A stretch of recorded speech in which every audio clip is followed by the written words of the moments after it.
নন্দিতাদির ছবি মানে একটা নতুনত্ব কিছু, আর একটা মেসেজ সমাজের প্রতি। তো এই গল্পটাতে কি চরিত্র যেটা তোমাকে খুব ইন্সপায়ার করেছিল যে তুমি ছবিটার জন্য হ্যাঁ বলেছিলে? প্রথমত এটা এমন একটা কনসেপ্ট নিয়ে এই পুরো গল্পটা, যেটা সমাজের জন্য ভীষণ ইম্পর্ট্যান্ট আর কি, আচ্ছা। সমাজের প্রত্যেকটা স্তরের মানুষের কাছে যাতে পৌঁছে দেওয়া যায়। এবং আমার চরিত্র বেনিতা, এই ছবিটার মূল কাণ্ডারি হচ্ছে মহিলা বাহিনী। আচ্ছা। এবং সেখানে সেই মহিলা বাহিনীর মধ্যে একটা গুরুত্বপূর্ণ চরিত্র হচ্ছে বিনিতা।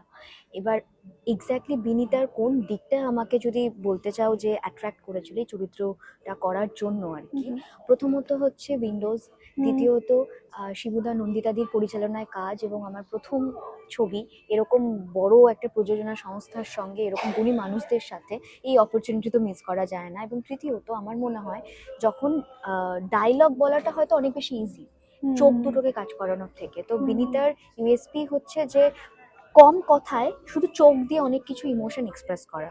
আচ্ছা। আর তোমার এত সুন্দর চোখ দুটো আরো সুন্দর হয়ে উঠছে তাহলে স্ক্রিনে।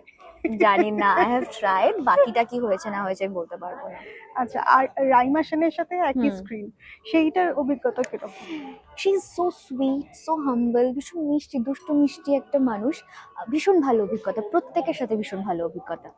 আর এই সিনেমার গানগুলো খুব সুন্দর। হুম এই এই গানের একটা দেখলাম যে একটা মেয়ে তোমরা হাতে হাত নিয়ে ঘুরে হুম একটা হুম হুম চরিত্র হুম। রয়েছে।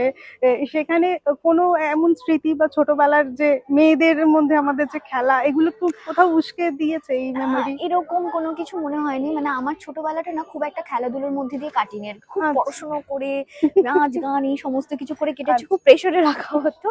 কিন্তু ওইটুকু টাইমে খুব মজা করতাম আর কি, আচ্ছা। করেছি ওই আচ্ছা। ডিউরিং দ্য শুট আর কি। আচ্ছা। আর আরেকটা যেটা হচ্ছে এখানে একটা খুব ইন্টারেস্টিং এবং মেন ক্যারেক্টার রয়েছে, যে একটি পোষ্য। Edward Edward Edward. মানে এর পোষ্যদের প্রতি তোমার ভালোবাসা কতটা? আমার দেখো, ভালোবাসা তো ওরকম ভাবে বোঝাতে পারবো না না। একদম একদম, সেটা ভালোবাসা তো ভাবে বোঝানো বোঝানো যায় না, যায় না যে হ্যাঁ। আমি কতটা ভালোবাসি, আমি কতটা হুম। কেয়ার করি। হুম। হুম। ডিপেন্ড করে যে তোমার এটা কাজের মধ্যে দিয়ে ডিপেন্ড করে ঠিক আর কি। ঠিক। তো আমার আশেপাশের যে পোষ্যরা তারা হয়তো ফিল করতে পারে আমি তাদেরকে কতটা ভালোবাসি। আহ, তোমার বাড়িতে রয়েছে? আমার আমার আমার আমার বাড়িতে নেই, কারণ ইনিশিয়ালি আমার যেটা হচ্ছে একটু ভয় পেতাম আমি। আমি আচ্ছা। বলবো না যে আমি পেট লাভার নই, আমি অবভিয়াসলি পশুদের ভীষণ ভালোবাসি, আমি কেয়ার করি, তবে ভালোবাসাটা আগে একটু দূর থেকে ছিল। হুম। আমার ভয় লাগতো, কারণ ওদের সাইকোলজিটা আমি বুঝতে পারছি না আর কি। ঠিক সবার ঠিক আগে সাইকোলজিটা বুঝতে হবে, ওরা কি ঠিক ভাবছে, ঠিক ওদেরকেও আমাদের সাইকোলজি বুঝতে হবে আর ঠিক। কি। তো আস্তে আস্তে সেটার সঙ্গে আমি ইউজ টু হচ্ছি। আরেকটা খুব ইন্টারেস্টিং প্রশ্ন করব, সেটা হচ্ছে তোমার বিয়ের পর পরে আরেকটা বিয়ের সিচুয়েশন, আবার ওরকম ভাবে সাজ, সেটা কিরকম লাগলো তোমার? অ্যাকচুয়ালি আমার বিয়ের আগেতেই শুটিংটা ও হয়েছে। আচ্ছা, বিয়ের আগে বিয়ের আগে আমি নিজেকে কোণে বেশে দেখে নিয়েছি, এর আগে আচ্ছা। বহুবার দেখেছি। এখানে স্পেশাল কারণ আমার নর্মালি ব্রাইডাল সাজতে ভালো লাগে না, মনে হয় প্রচুর সাজবো, আমি হুম। একদম হুম। প্রচুর সাজগোজ করতে পছন্দ করি না। কিন্তু এই ছবিতে আমার পার্সোনালি বিয়ের লুকটা ভীষণ ভালো লেগেছে। আর একদম। নন্দিতাদি, শিবুদা, জিনিয়াদি তিনজনই আমাকে তখন বলেছে, দেখ তোর সামনে বিয়ে, তোকে সাজটা সাজিয়ে দিলাম। একদম একদম, এবং খুব সাবেকি একটা লুক, আর তোমাকে দেখতে ভীষণ মিষ্টি, আমি যেটা আগেও বললাম, এবং থ্যাংক আরো ইউ খুব সো মাচ। আরো খুব মিষ্টি লাগছে দেখতে। এবং যে নায়িকারা হয় না, প্রথমে দেখলে মনে হবে খুব সুন্দরী, খুব সুন্দরী তো বটেই, কিন্তু প্রথমে যে কতটা আঁকি মিষ্টি দেখতে বলছে, এইটা স্ক্রিনে বারবার খুব এসছে। থ্যাংক আরেকটা ইউ। পুরো অভিনয়টা এই সিনেমাটা করতে গিয়ে একটা অভিজ্ঞতা বলো যেটা খুব মনে থাকবে।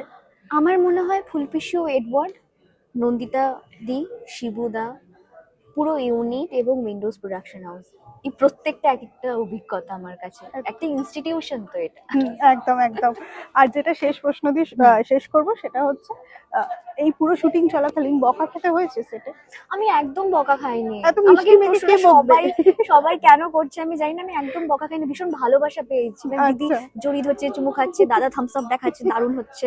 তো এরকম করে না না, শুটটা ডেফিনেটলি করেছি। সেটা তোমার ভালো কাজের জন্যই তারা করেছে, নাহলে চেষ্টা করেছি একদম ভালোভাবে একদম। কাজটা এবং করার। সিনেমাটা যখন আসবে, অনেক অনেক শুভেচ্ছা রইলো, খুব খুব মানুষের মনে একটা দাগ কেটে যাক, এবং ইয়েস। তোমার প্রথম বড় পর্দাতে হুম। এবং এত ভালো ভালো মানুষজনদের সাথে কাজ, খুব ভালো হোক সবটা, আর তুমিও খুব ভালো থেকো। থ্যাংক ইউ সো মাচ, তুমিও থ্যাংক ভালো থেকো। Thank you.